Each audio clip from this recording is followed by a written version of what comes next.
The morning rush at Mel's diner was always the same. The clinking of coffee mugs, the sizzle of bacon on the grill, and the gentle hum of sleepy conversations filled the air. Among it all moved Maya Reeves, gliding between tables with a coffee pot in one hand and a notepad in the other, her tired smile never fading.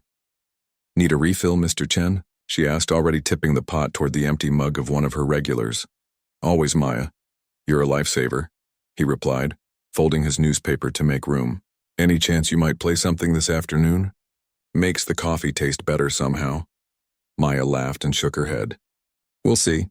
Depends how busy we get." That was her standard answer these days. At 26, Maya had mastered the art of the non-committal response. Life had taught her not to make promises she might not keep. 3 years ago, she hadn't planned to be here at all. 3 years ago, she'd been preparing for her final recital at the State Music Academy, with scholarship offers to 3 prestigious conservatories sitting on her desk at home. 3 years ago, before the phone call that changed everything. "Order up." The cook's voice pulled her from her thoughts, and Maya hurried to collect plates for table 7. The diner sat on the corner of Main and Oak in the small town of Riverdale, its red vinyl booths and checkered floor unchanged since the 1970s. The owners, an older couple named Mel and Dottie, had taken a chance on Maya when she'd needed it most. And for that, she'd always be grateful. By noon, the lunch crowd started rolling in. Factory workers from the plant on the edge of town, office folks from the small businesses nearby, and teachers from the high school down the street. Maya's feet were already aching, but she moved with practiced efficiency, memorizing orders and remembering preferences without missing a beat. "Hey, Maya," called out Linda from the beauty salon across the street. "Did you hear about that talent show coming to town? The big one from TV." Maya set down plates of burgers and fries at Linda's table. "Heard something about it. Not really my scene. Not your scene. Girl, you play that piano better than anyone I've ever heard, and I used to live in Nashville," Linda said, gesturing toward the old upright piano that sat in the corner of the diner. "You should sign up." Another waitress might have been flattered, but Maya had learned to deflect these suggestions with ease. "And give up all this glamour?" she joked, gesturing to her coffee-stained apron. "Besides, those shows aren't about talent. They're about having a sob story and looking good on camera. And you don't think you qualify?" Linda pressed, taking a sip of her iced tea. The truth was, Maya did have what those shows would call a compelling backstory. 3 years ago, her parents had been driving home from celebrating their anniversary when a truck driver fell asleep at the wheel. The accident had left her father permanently disabled, and her mother working double shifts as a nurse to keep up with the medical bills. With 2 younger siblings still in high school, Maya had put her music dreams on hold, dropped out of school, and moved back home to help. But she'd rather serve coffee for the rest of her life than exploit her family's tragedy for 15 minutes of fame. "Trust me, Linda," she said with a wink. "My hands are better suited for carrying plates these days." That wasn't entirely true. Despite everything, Maya still played whenever she could. The diner's piano had been Mel's idea.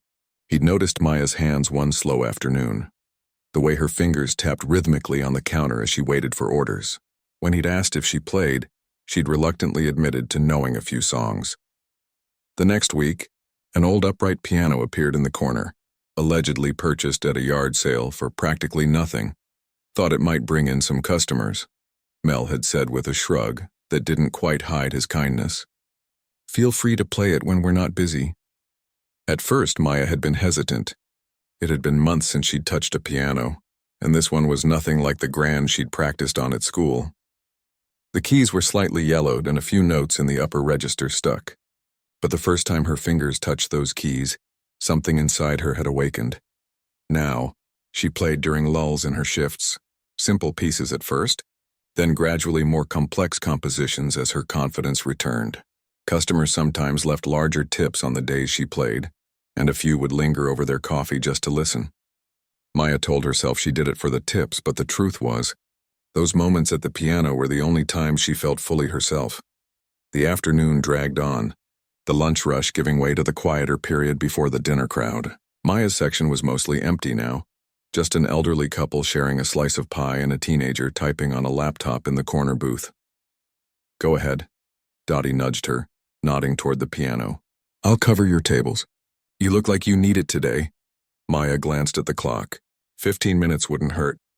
With a grateful smile, she untied her apron and made her way to the piano. The familiar weight of the bench beneath her felt like coming home. She closed her eyes, took a breath, and began to play. She started with something simple, a folk tune her grandmother had taught her when she was just 6 years old. Her fingers remembered every note, every pause, every subtle change in tempo. As always, the world around her faded away. There was only the music, flowing through her like a current. Without really thinking about it, Maya transitioned into one of her own compositions. She'd been working on it in her head during shifts, humming fragments of melodies while refilling salt shakers or folding napkins. It was still rough around the edges, but there was something honest about it. A melody that spoke of both sorrow and resilience.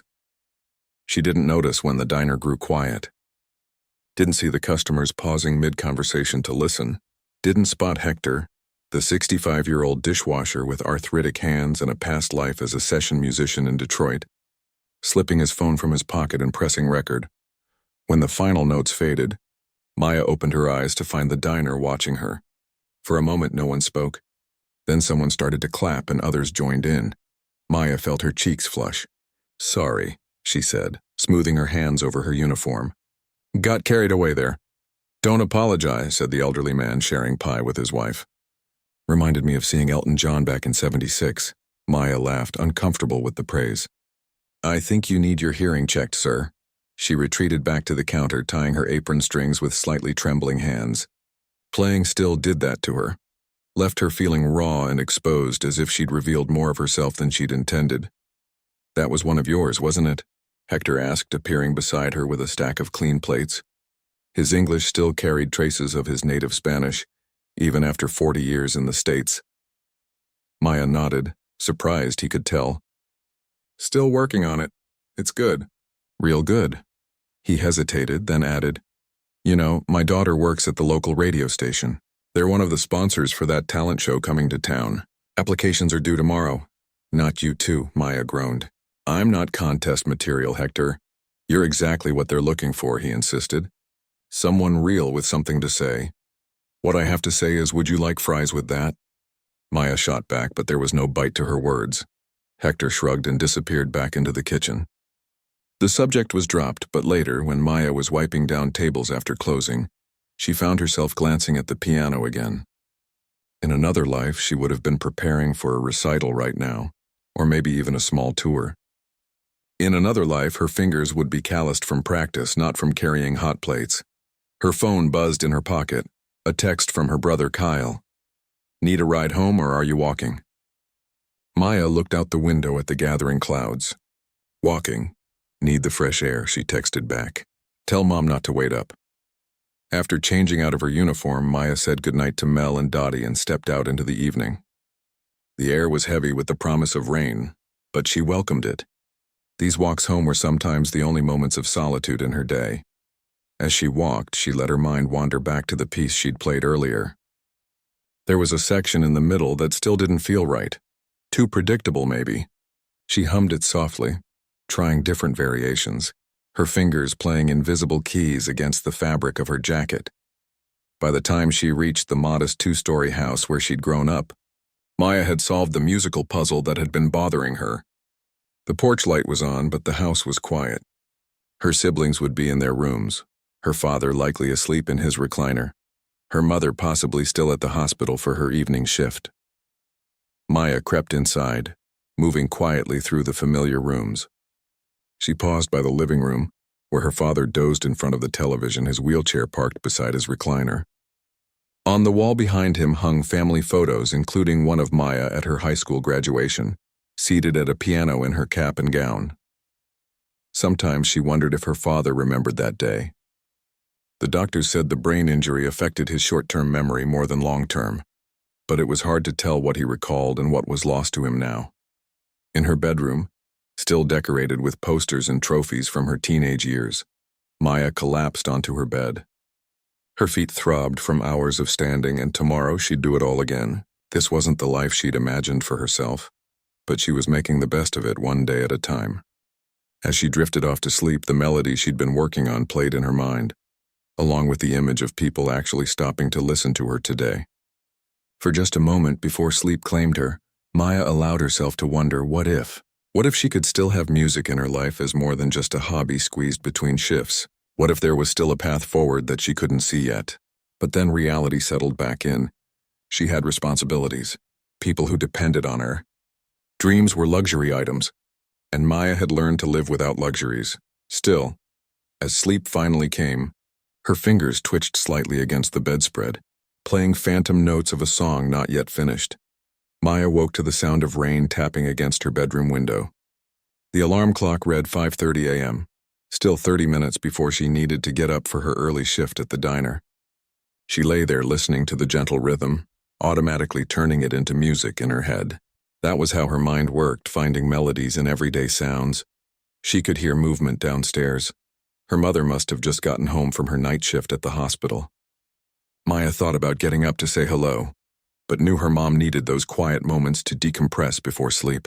Instead, she reached for her worn notebook from the bedside table and jotted down the rain-inspired melody before it could slip away. By 6:15, Maya was dressed in her blue uniform, hair pulled back in a practical ponytail. She peeked into her father's room where he slept soundly, checked that her siblings' lunch money was on the kitchen counter, and scribbled a quick note reminding her brother to take out the trash. Then she grabbed her raincoat and headed out into the drizzly morning. The diner was already humming with activity when Maya arrived. Early bird regulars occupied their usual spots, truck drivers fueling up before long hauls, night shift workers unwinding over breakfast, and elderly folks who rose with the sun out of habit rather than necessity. Morning. Sunshine? Dottie called from behind the counter. Despite approaching 60, Dottie moved with the energy of someone half her age. Hector's been asking for you. Said it's important.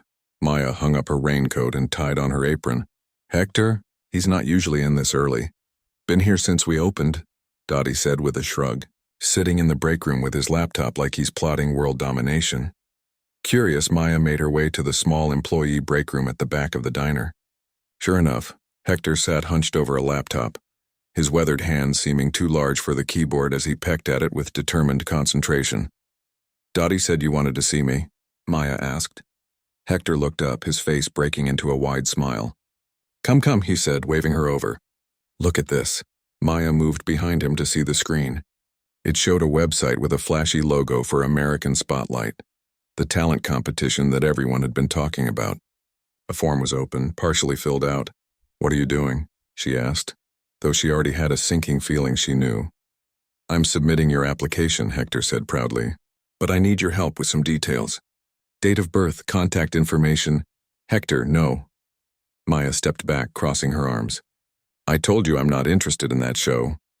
Just listen for 1 minute, he pleaded, holding up a finger. Yesterday I recorded you playing. That piece you wrote, it's special, Maya. Really special. Maya's eyes widened. You did what? Just watch. He clicked on a file on his desktop and the video began to play. There she was, sitting at the diner's old piano, lost in the music. The video quality wasn't great, shot on Hector's ancient smartphone, but the sound came through clearly enough. Maya winced at seeing herself on screen, but couldn't help noticing how different she looked when she played.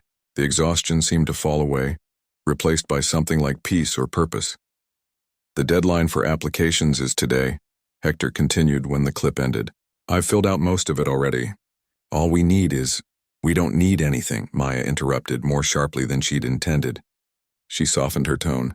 Look, I appreciate what you're trying to do, but I'm not contest material. Those shows want people with professional training with, I don't know, the right look or something. Hector's expression grew serious. You have professional training. 3 years at the State Music Academy, I heard you tell Linda once. And you have something better than the right look. You have authenticity. When you play, people feel it. Maya sighed, glancing at her watch. I have tables waiting, Hector. And this isn't up for debate. She turned to leave, but Hector's next word stopped her cold. Your father would want you to try. Maya slowly faced him again. That's not fair. Life isn't fair, Hector replied simply. My hands. He held them up, showing the swollen joints, the slight tremor. They betrayed me 20 years ago. Arthritis. Couldn't play my guitar anymore. Couldn't make a living with music. That's why I wash dishes now. He looked at her intently. Every day I wonder what might have happened if I'd fought harder, found another way to stay in music. Don't let your gift go to waste because life threw you a bad hand. Before Maya could respond, Dottie poked her head in. Maya, honey, table 4 is asking for you, and table 7 needs refills. Coming, Maya called, then turned back to Hector. We'll talk about this later. But as the morning progressed into afternoon, Maya found her thoughts returning to Hector's words in that video. She'd almost forgotten what she looked like when she played, how the permanent crease between her eyebrows smoothed out, how her shoulders relaxed, how she seemed to become someone else entirely. During her lunch break, Maya found herself walking back to the break room. Hector was gone, but his laptop still sat on the table, screen dark. She hesitated, then sat down and wiggled the mouse. The screen lit up, showing the application form still incomplete. Maya stared at it for a long moment. What would be the harm in just submitting it? She wouldn't get selected anyway. The competition would have thousands of applicants, many with far more impressive credentials than hers. But maybe just the act of applying would silence that nagging voice in her head, the one that whispered about wasted potential. Before she could talk herself out of it, Maya began typing. Date of birth, contact information, musical background. In the section asking why she wanted to be on the show, she hesitated, then wrote simply, I don't. But music has been the one constant in my life, even when everything else changed. She attached Hector's video file and hit submit before she could change her mind. The website flashed a confirmation message, and just like that, it was done. For the rest of her shift, Maya felt strangely lighter, as if a weight had lifted. She told herself it was because she knew nothing would come of the application. It was like buying a lottery ticket. You didn't expect to win, but sometimes the dream was worth the dollar. A week passed with no word from the show, confirming what Maya had already known. She wasn't what they were looking for.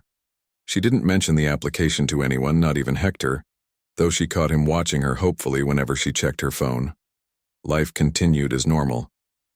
Wake up, go to work, come home, help with dinner, check on Dad, make sure Kyle did his homework. Listen to Lily practice her clarinet. Fall into bed. Repeat. The rhythm of her days was as predictable as a metronome, until the Thursday morning when her phone buzzed with an unfamiliar number. Maya was refilling salt shakers in a quiet corner of the diner when it happened. She almost let it go to voicemail, assuming it was a telemarketer, but on impulse she answered, Hello? Is this Maya Reeves? The woman's voice was brisk, professional. Yes, this is she. This is Alicia Warner calling from American Spotlight. I'm pleased to inform you that your audition video has been selected for a callback. We'd like you to perform live for our judges next Saturday at the Westfield Convention Center. Maya nearly dropped the phone. I'm sorry, what? Your piano composition impressed our preliminary judges, Alicia continued. It's raw, but there's something compelling there. We'd like to see what you can do in person. There must be some mistake, Maya said weakly, sinking into a chair. I don't have any formal piece prepared or anything. That's fine. You can perform the same composition from your video, or something else of your choosing. You'll have 5 minutes in front of our panel. I'm emailing you the details now, including your audition time and what to bring. Maya's mind raced. I don't even have proper clothes for something like this. Alicia chuckled. Just come as you are. Authenticity plays well on camera. Though I should mention, we will be filming these auditions for possible inclusion in the show. After a few more details, the call ended, leaving Maya staring at her phone in disbelief. This couldn't be happening. She hadn't played seriously in years. Her technique was rusty. Her original compositions had never been properly critiqued. And now she was supposed to perform for actual judges. On camera, everything okay? Mel asked, passing by with a stack of menus. You look like you've seen a ghost. I got a call back, Maya said, the words sounding strange to her ears. For that TV show. American Spotlight. Mel's eyebrows shot up. No kidding? That's fantastic.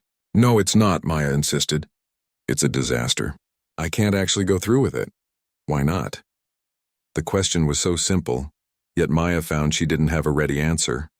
Why not indeed? Fear of failure? Fear of success? Fear of disrupting the careful balance she'd created in her life. I have work, she said finally. The audition's next Saturday. I'm on the schedule. Mel waved a hand dismissively. We'll cover your shift. Dottie and I have been waiting 3 years for you to get back to music. News traveled fast in the small diner. By lunchtime, everyone seemed to know about Maya's callback. Linda from the beauty salon squealed in delight. Mr. Chen gave her a thumbs up from his usual booth. Even the cook emerged from the kitchen to congratulate her. "I told you," Hector said quietly when they had a moment alone. His eyes shone with pride. "I told you they would see what I see." Maya wanted to be angry with him for submitting the application without her permission, but found she couldn't. Instead, she felt a flutter of something she hadn't experienced in a long time. Excitement, mixed with terror. That night, after her siblings went to bed, Maya sat with her father in the living room. His good days were becoming rarer, but tonight he seemed alert, watching a baseball game on the old TV. "Dad," she said during a commercial break, "I got invited to audition for a music competition on TV." He turned to look at her, his eyes focusing slowly. There were moments when he seemed like his old self, and Maya held her breath, hoping this would be one of them. "Piano?" he asked. Maya nodded, tears springing to her eyes. He remembered. "You should play for me," he said, his speech slightly slurred from the stroke he'd had last year. "Like you used to." "I will, Dad," she promised. "Soon." Later, lying in bed, Maya stared at the ceiling fan slowly rotating above her. Was she really going to do this? Step back into a world she'd left behind? Risk disappointment, humiliation, failure? But as sleep began to claim her, another question surfaced. What if this was her second chance? What if, against all odds, this was the universe, offering her another path? She fell asleep with her fingers twitching against the sheets, already practicing for what was to come. The week leading up to the audition passed in a blur. By day, Maya continued her shifts at the diner, pouring coffee and serving food with the same efficiency as always. But her evenings took on a new rhythm. Instead of collapsing into bed after helping around the house, she found herself sitting at the small electronic keyboard she dug out of the closet, practicing until her fingers ached. The keyboard was a poor substitute for a real piano, just 5 octaves with plastic keys that didn't have the proper weight or resistance. But it was all she had. The piano at the diner was too public, and she wasn't ready for an audience yet. Not when she was still fumbling through passages that had once come easily to her. "You're playing again," her mother observed quietly on Thursday night, appearing in Maya's doorway with a mug of tea. She looked tired after her hospital shift, but her eyes held a spark of hope. "I haven't heard you practice like this since before." She didn't finish the sentence. She didn't need to. Maya's hands stilled on the keys. "I'm probably making a fool of myself," she admitted. 3 years is a long time to be away from serious playing. Her mother set the tea on Maya's desk and sat on the edge of the bed. "Your hands remember," she said simply. "And this was never just about technique for you. It was about what you had to say. What if I don't have anything worth saying anymore? Everyone has something to say."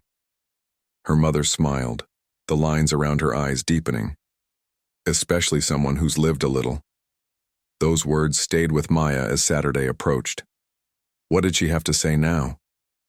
The piece she was preparing, the one Hector had recorded, wasn't like the classical compositions she'd studied in school. It was simpler in some ways, more complex in others. There were rough edges, moments where the harmonies didn't quite resolve as neatly as her teachers might have preferred. But maybe that wasn't a bad thing. By the time Saturday morning arrived, Maya had settled into a strange calm. Whatever happened today, she had reconnected with a part of herself that had been dormant for too long. That alone felt like a victory. Lily, her 16-year-old sister, had insisted on helping her get ready. "You can't just wear your everyday clothes to an audition," she'd declared, diving into Maya's closet with determination. After much deliberation, they'd settled on dark jeans, a simple blue blouse that brought out Maya's eyes, and a borrowed necklace from their mother, a small silver treble clef that seemed fitting for the occasion. "You look nice," her father said when she came downstairs. He was having a good day, alert and present in a way that made Maya's heart squeeze with gratitude. "Play from here," he added, touching his chest over his heart. The drive to the Westfield Convention Center took 45 minutes. Hector had insisted on taking her, his ancient Buick coughing and sputtering the whole way. For luck, he'd said when she'd protested. Besides, someone needs to take pictures when you become famous. Maya had laughed, but there was a lump in her throat. No matter what happened today, this man believed in her with a certainty she couldn't quite understand. The convention center was buzzing with activity when they arrived. Signs directed them to a large hall where dozens of people with instruments, costumes, and nervous expressions waited their turn. A harried-looking woman with a clipboard checked Maya's name off a list and handed her a number to pin to her shirt. "They're running about 20 minutes behind schedule," the woman informed her. "Have a seat in the waiting area. Someone will call your number when it's your turn." The waiting area was a large room filled with folding chairs and anxious energy. Some contestants practiced silently, fingers moving over imaginary instruments. Others chatted in hushed tones or scrolled through phones. A few paced, unable to sit still. Maya found 2 empty chairs near the back, and she and Hector sat down to wait. Now that they were actually here, the reality of what she was about to do hit her like a physical force. These people looked serious, prepared. Many had clearly brought supporters, parents, friends, partners. They had proper cases for their instruments, sheet music, professional-looking outfits. "I don't belong here," she whispered to Hector, panic rising in her chest. "These people are real musicians." "So are you," Hector replied firmly. "Music isn't about fancy cases or expensive clothes. It's about what happens when you play. Remember that." Before Maya could respond, a production assistant entered the room. "Numbers 45 through 52. Please follow me for your pre-audition interviews." Maya looked down at the paper pinned to her blouse. "Number 49. Interviews?" she hissed to Hector. "Nobody said anything about interviews." "Just be yourself," he advised, squeezing her hand. "I'll be right here." The production assistant led the 8 contestants to a hallway lined with small rooms. Each room had a chair, a backdrop with the show's logo, and a camera operator inside. "These are just short intro interviews," the assistant explained. "Basic background, why you're here, that sort of thing. Keep it natural but enthusiastic. The producers will use these clips if you advance to the televised rounds." Maya was directed to the 3rd room. A young woman with a tablet smiled at her as she entered. "Maya Reeves, I'm Tanya, one of the segment producers. Have a seat." She gestured to the chair in front of the camera. "Just relax and be yourself. I'll ask a few questions and you answer naturally. Ready?" Maya nodded, not trusting her voice. The camera's red light blinked on. "So, Maya, tell us a little about yourself," Tanya prompted. "I'm 26, Maya began hesitantly. "I work as a waitress at a diner in Riverdale. I've been playing piano since I was 5. And what brought you to American Spotlight today?" Maya hesitated. Should she mention Hector? The truth felt too complicated for a soundbite. "I guess I'm here because music has always been my first language," she said finally. "Even when life got in the way of pursuing it professionally, it remained how I process the world." Tanya nodded encouragingly. "The piece you submitted is an original composition. Can you tell us about that?" "It's called After Rain," Maya said, surprising herself with the title she hadn't consciously chosen until this moment. "It's about finding beauty in difficult circumstances, I suppose. How clarity sometimes comes after storms." A few more questions followed, about her musical influences, her hopes for the competition, her family. Maya answered as honestly as she could while keeping the most painful details private. Her father's condition, the financial struggles, the scholarships she'd had to decline, those weren't stories for public consumption. After the interview, Maya was directed to another waiting area, this one smaller and closer to the audition room.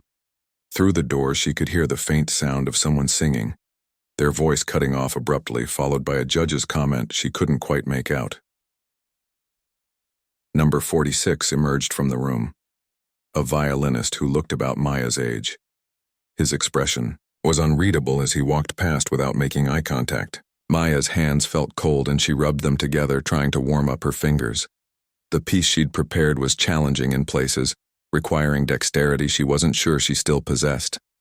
What if she fumbled? What if her mind went blank? What if— Number 49 called a production assistant, interrupting her spiraling thoughts. "You're up next." Maya stood on legs that felt suddenly wooden. She followed the assistant to the doors where she was instructed to wait until in the sun. Through the small window in the door, she could see the audition space, a large room with a grand piano positioned in the center. Behind a table sat 3 judges. In the shadows beyond them, camera operators moved silently, capturing everything. The middle judge, a man with silver hair and stern features, made a note on the paper in front of him, then nodded to an assistant. The doors opened and Maya heard her number called. This was it. The moment she'd been both dreading and longing for. Taking a deep breath, Maya stepped into the room, the bright lights momentarily blinding her. "Name and what you'll be performing today?" asked the silver-haired judge, not looking up from his notes. "Maya Reeves," she answered, her voice steadier than she expected. "I'll be performing an original piece called After Rain." Now he looked up, his gaze sharp and assessing. "Original composition? Interesting choice. And what's your background, Maya?" "I studied piano at the State Music Academy for 3 years," she replied. "But currently I'm a waitress," a slight raise of his eyebrow. "A waitress? Not many waitresses I know compose piano pieces." There was something dismissive in his tone that made Maya's spine stiffen. "Well, now you know one," she said with a hint of defiance she hadn't planned. A flicker of surprise crossed his face, quickly replaced by professional neutrality. "Indeed. Whenever you're ready, then." Maya approached the piano, a beautiful Steinway that probably cost more than her family's house. She sat on the bench, adjusting its height, and placed her hands on the keys. The cool ivory beneath her fingertips felt like coming home. For a moment she closed her eyes, centering herself. She thought of her father's words that morning. "Play from here." She thought of the diner, of Hector's belief in her, of her mother working double shifts, of the music that had been her companion through it all. Then she began to play. The piece started softly, hesitantly, like the first raindrops of a storm, a simple melody in the right hand, supported by gentle chords in the left. Then it built, growing in complexity and volume, the full force of the downpour. There was tension in the middle section, discordant notes that fought against each other before resolving into something new, something clearer. As she played, Maya forgot about the judges, the cameras, the stakes. There was only the music flowing through her like a current. Her fingers found the keys without conscious thought, muscle memory taking over where practice had left gaps. When she reached the final section, the part that had given her the most trouble during practice, she surrendered to it completely, letting the emotion carry her through. The final notes hung in the air, resonating in the silent room. Maya's hands remained poised over the keys for a moment before she slowly lowered them to her lap. Only then did she look up at the judges. The woman on the left was smiling. The young man on the right was writing something rapidly on his notepad. But it was the silver-haired judge in the center whose reaction Maya found herself waiting for. His expression had changed completely. The dismissive assessment was gone, replaced by something Maya couldn't quite read. Surprise, perhaps, or reassessment. That, he said finally, breaking the silence, was not the performance of a waitress. A stunned silence hung in the air after the head judge's words. Maya felt her cheeks flush under the bright lights as the 3 judges exchanged meaningful glances. "What I mean," the silver-haired judge continued, leaning forward in his chair, "is that there's a depth of emotion and technical skill here that suggests serious training and natural talent." "Where did that come from, Maya?" She swallowed, unsure how to respond. "I guess life happens and you find ways to put everything you can't say into music." The female judge nodded appreciatively. "Well, we certainly heard what you had to say today. That final section especially. There's something quite powerful there." "I agree," added the younger male judge. "Raw in places, but authentically so. It works with the emotional arc of the piece." The head judge tapped his pen against his notepad, studying Maya with new interest. "You mentioned you studied at the State Music Academy. Why did you stop?" Maya hesitated, not wanting to dive into her personal tragedy on camera, but knowing some explanation was necessary. Family circumstances changed suddenly. "I needed to be home." Something in her tone must have conveyed the weight behind those simple words because the judge didn't press further. Instead, he made a note before looking up again. Well, Maya Reeves, the waitress, will be in touch very soon. Thank you for your performance today. And just like that, it was over. Maya stood, gave a small nod of acknowledgement, and walked out of the room on legs that didn't quite feel steady.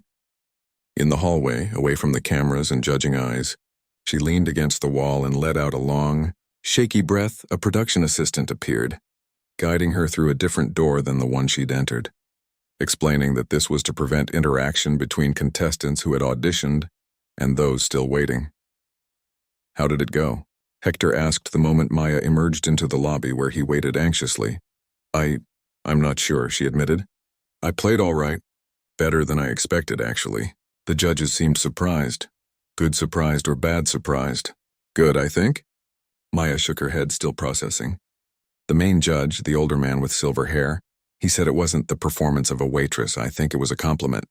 Hector's face split into a wide grin. Of course it was. I told you they would see what I see. On the drive home, Maya felt strangely hollow, as if she'd poured everything inside her into those few minutes at the piano and now had nothing left. The adrenaline that had carried her through the day was fading, leaving behind a bone-deep fatigue. She leaned her head against the passenger window, watching the familiar landscape roll by. No matter what happens next, Hector said as they neared Riverdale. You did something brave today. Remember that, Maya smiled faintly. Thanks for pushing me to do this. And for driving me, and for believing in me when I didn't. Pfft, Hector waved a hand dismissively. Easy to believe in something real. At home, her family was waiting with anxious expectation. They'd made a special dinner, her favorite pasta dish, and even her father seemed more alert than usual, sitting at the table instead of in his recliner. How was it? Lily demanded the moment Maya walked through the door. Did they love you? Are you going to be on TV? Give her a minute to breathe, her mother chided gently, pulling out a chair for Maya. Sit, eat, then tell us everything when you're ready. Over dinner, Maya recounted the day's events, the waiting room full of talented contestants, the pre-audition interview, the grand piano, and the judges' reactions. Her brother Kyle listened with uncharacteristic attention for a 14-year-old, while Lily peppered her with questions about the other contestants and what everyone was wearing. So what happens next? Her mother asked as they cleared the dishes. If I advance, they'll call within a week to invite me to the televised rounds in the city, Maya explained. If not, well, back to normal life. And which are you hoping for? Her mother asked quietly when the others had moved to the living room. Maya paused, plates in hand. It was a fair question, and one she hadn't fully allowed herself to consider. The prospect of advancing was both thrilling and terrifying. It would mean time away from work, from home, from her responsibilities. It would mean stepping back into a world she'd left behind with all its pressures and expectations. But it would also mean music. Real music on a real stage with her family watching proudly. I'm hoping they call, she admitted finally. Is that selfish? Her mother's eyes softened. It's never selfish to want to use the gifts you were given, Maya. We'd make it work somehow. The next few days were an exercise in patience and distraction. Maya threw herself into her shifts at the diner, but found herself jumping every time her phone rang. Customers who'd heard about her audition asked for updates, and she found herself repeating the same non-committal answers. We'll see. Just waiting to hear. It was a good experience regardless. By Thursday, with no word from the show, Maya had begun to accept that her journey had ended with that audition. It had been a valuable experience, reconnecting with music, proving to herself that she still had skills worth developing. But perhaps that was all it was meant to be. A nudge back toward something she loved, not necessarily a new path. She was wiping down tables during the afternoon lull when Mel approached, holding out the diner's phone. Call for you, he said, an odd expression on his face.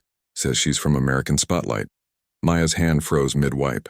She stared at the phone as if it might bite her, then slowly reached out to take it. Hello, she said, her voice barely above a whisper.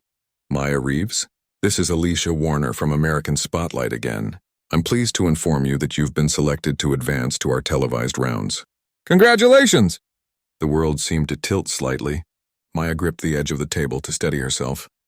Are you sure? The question slipped out before she could stop it. Alicia laughed. Very sure. The judges were quite impressed with your original composition. They feel you have something unique to offer the competition. What followed was a blur of information. Dates she needed to be in the city, paperwork that would be emailed for her signature, instructions about what to prepare for the first televised performance. Maya scribbled notes on an order pad, fighting to absorb all the details. Do you have any questions? Alicia asked finally, 1,000. But Maya settled on the most pressing. How long would I need to be away from home if I keep advancing? The televised rounds run for 6 weeks total, Alicia explained. Contestants are eliminated weekly. You'd need to be available for that entire period, though of course you might be eliminated earlier. 6 weeks. Maya had never been away from home that long, not since her parents' accident. How would her family manage? Who would pick up her shifts? Who would make sure her father took his medication correctly when her mother was working nights? I understand this is a big commitment, Alicia said, seeming to sense Maya's hesitation. But this is also a significant opportunity. Many of our contestants go on to professional careers regardless of whether they win the final prize. Can I have a day to think about it? Maya asked. Of course, but I'll need your decision by tomorrow afternoon at the latest. We have alternates lined up if any selected contestants decline. After hanging up, Maya stood motionless in the middle of the diner, the order pad clutched in her hand. Well, Mel prompted. Good news? I got in, Maya said, the reality of it finally sinking in. They want me for the televised rounds. A cheer went up from the few customers present, all regulars who had followed her journey over the past weeks.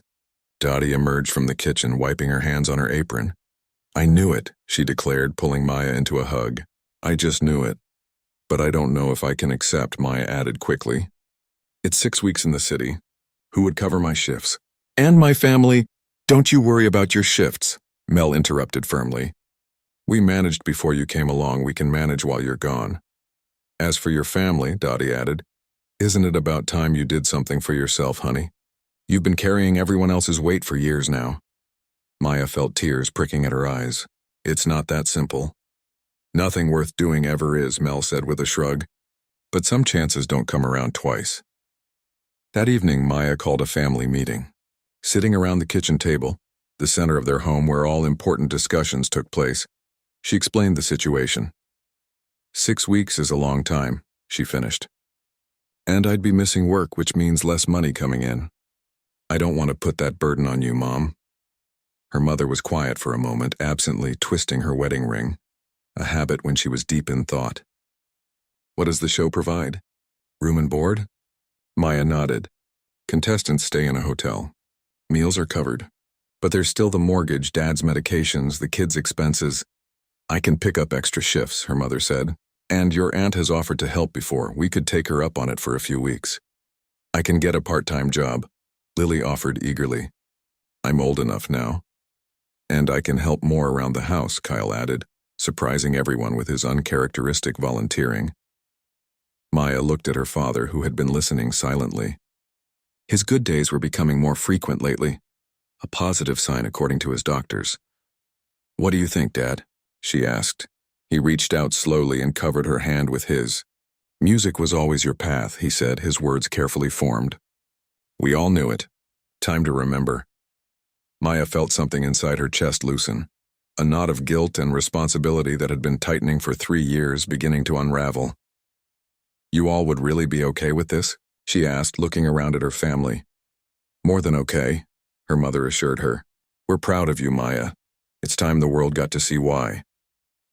Later that night, sitting on her childhood bed, Maya made the call to Alicia. I'm in, she said, her voice steady and sure. I'll be there. As she hung up, she noticed her hands were trembling slightly, not with fear this time, but with something that felt remarkably like hope. After 3 years of putting one foot in front of the other, of doing what needed to be done, of putting her own dreams on hold, she was taking a step toward something else. Something that was hers alone. Tomorrow, she would have to give notice at the diner, pack her bags, prepare herself for what was to come. But tonight, she allowed herself to simply feel the weight of the moment, the ending of one chapter and the beginning of another. Outside her window, rain began to fall again, gentle and steady. But this time Maya didn't hear it as music. This time it sounded like applause. The city sprawled beneath Maya's window, a glittering landscape of lights and possibilities. 5 weeks had passed since she'd first arrived at the Regency Hotel, nervous and out of place with her single suitcase and keyboard tucked under her arm. Now on the eve of the American Spotlight finale, she stood looking out at a world that had somehow become both strange and familiar. Tomorrow night, she would perform on live television for millions of viewers. She would play her own composition, expanded and refined over these weeks of intense coaching, for a final shot at the grand prize, a recording contract, a national tour, and a cash award that could change everything for her family. Against all odds, Maya Reeves, the waitress from Riverdale, had made it to the final 3. A knock at her door pulled her from her thoughts. She opened it to find Hector, beaming proudly in a slightly too large suit, accompanied by her mother and siblings. They had arrived earlier that day for the finale, the show having arranged their transportation and accommodations as part of the contestants' family package. "There she is," Hector exclaimed, pulling Maya into a hug. "Our star." Maya laughed, returning the embrace before hugging her family members one by one. "I'm so glad you're all here," she said, meaning it with every fiber of her being. These weeks apart had been harder than she'd anticipated, despite their daily phone calls and video chats. "The hotel is amazing," Lily gushed, flopping onto Maya's bed. At 16, she was thoroughly enjoying this brush with glamour. "And we saw the stage where you'll be performing tomorrow." "It's huge!" "Don't remind me," Maya groaned, though her smile remained. "I'm trying not to think about how many people will be watching." "You'll be wonderful," her mother assured her, squeezing her hand. "We're already so proud of you, Maya, no matter what happens tomorrow." Only her father wasn't present, his condition making the trip too difficult. But he would be watching from home, where a neighbor had agreed to stay with him during the broadcast. Maya had spoken to him that morning, and though his speech was slurred, she'd heard the pride in his voice clearly enough. "So tell us everything," Kyle demanded, perching on the desk chair. "What have the last few weeks been like? You never give us enough details on the phone."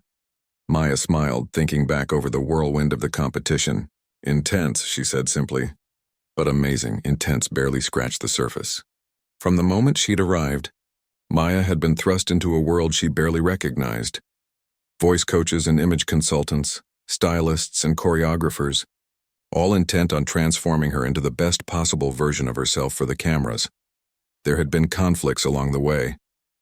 The show's musical director had initially wanted to add orchestration to her piece to make it more accessible, he'd claimed.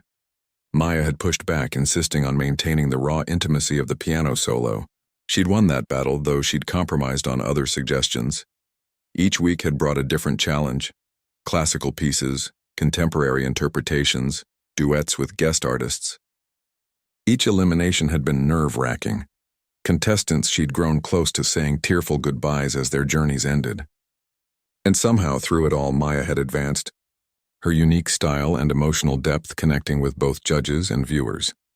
The silver-haired head judge, Richard Reynolds, she now knew, a renowned composer and producer, had become her most vocal champion. "You play like someone who has lived," he'd told her after her semi-final performance. "There's truth in your music that can't be taught." "I can't believe it's the finale tomorrow," her mother said, bringing Maya back to the present. "Do you feel ready?" Maya took a deep breath. "As ready as I'll ever be. The piece is in good shape. I've been practicing whenever they let me near a piano. Which isn't often enough," she added with a rueful smile. The schedule had been grueling.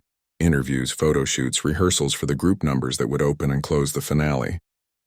Sometimes it felt like the actual music was secondary to the spectacle. "What are your chances of winning?" Kyle asked bluntly, earning him an elbow from Lily. "Kyle, you can't ask that." Maya laughed. "It's okay, honestly. I don't know. Zach is an incredible violinist, classically trained since he was 3, and Tara's voice is phenomenal. She's already getting attention from major labels." She shrugged. "They're both amazing. I'm just happy to have made it this far." It wasn't false modesty. Maya genuinely felt honored to stand alongside such talented artists. Whatever happened tomorrow, these weeks had rekindled something in her that she'd thought was lost. Not just her music, but her belief in herself. They spent the evening together in Maya's hotel room, ordering room service. a novelty that still hadn't worn off for Maya, and catching up properly. Her mother shared news from home. Lily gossiped about the reaction at school to Maya's television appearances, and Kyle admitted that he'd started taking guitar lessons, inspired by his sister's return to music. By the time they left to return to their own rooms down the hall, Maya felt centered in a way she hadn't in weeks. For all the excitement of the competition, there was nothing like family to remind you of who you really were. After they'd gone, Maya returned to the keyboard set up in the corner of her room. It was a high-end electric piano provided by the show, far superior to the one she'd brought from home, but still not the same as the magnificent grand piano she would play tomorrow. She ran through her piece one final time, letting her fingers find the familiar patterns. The composition had evolved during her time here, growing more nuanced, more confident. She'd titled it After the Rain for the audition, but now, after these weeks of growth and challenge, she'd renamed it simply Becoming. As she played the final notes, Maya felt a sense of peace settle over her. Whatever tomorrow brought, she had already won something precious. Her music returned to her life where it belonged. The next day passed in a blur of activity. Final sound checks, dress rehearsals, makeup and wardrobe fittings. The stylist had selected a simple blue gown for Maya, elegant but not overly flashy, complementing her natural beauty without trying to transform her into someone she wasn't. "We want to maintain your authenticity," the stylist explained as she made final adjustments. "That's what people connect with, the waitress with extraordinary talent." Maya bit back a retort about being reduced to a convenient label. She understood the show's need for narratives, for stories the audience could latch onto. And there were worse stories to be part of. Backstage at the theater was controlled chaos, crew members with headsets rushing about, the other finalists preparing in their own ways. Zach practiced finger positions silently, eyes closed in concentration. Tara vocalized in her dressing room, her powerful voice carrying down the hallway. Maya's family had front row seats along with Mel and Dottie, who had closed the diner for the night so the entire staff could watch the broadcast together at a viewing party they'd organized. Hector had shown Maya photos earlier. The diner decorated with streamers and a banner reading Maya's Melody Makers, regular customers gathering with signs and t-shirts bearing her face. The support was overwhelming. 5 minutes to places, called a production assistant, poking her head into the green room where Maya was taking a moment alone. "Thank you," she replied, taking a deep breath.